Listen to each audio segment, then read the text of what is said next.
कहतानी आव जन मिले बहारवा सुतल बारू घरे में ओढ़ के कमरवा।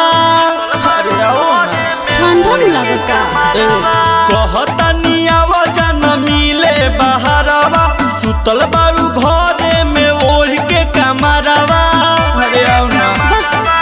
कबे से कहतारू आवतानी प्यारे सुना निकल के गेटवा से बाहर आज जाई बड़ी चढ़ लागत रे।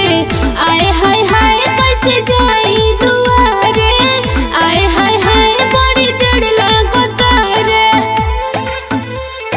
चढ़ लागत रे कैसे जाई दुआरे बड़ी चढ़ लागत रे। आए हाय हाय बड़ी चढ़ लागत रे। गिरतवे शीत बहुत हवे बयरिया ठंडा से कपोता पूरा शरीरिया।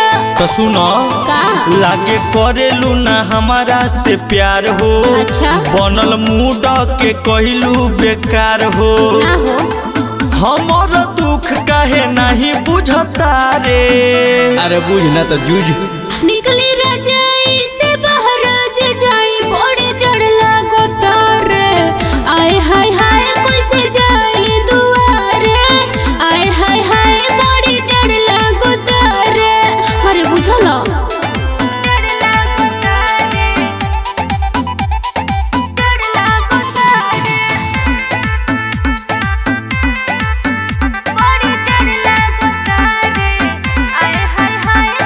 गुलशन चल जा तू हो न घर मिले नहीं आइब हम ठंडा के डरे। लागता अरे हो जदि अबू ना मिले हो रानी ता?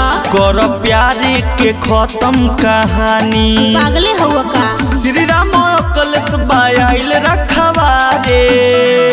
सुन ले आवतानी मिले तोहसे वही जगह है गुस्सा हो तो बारे।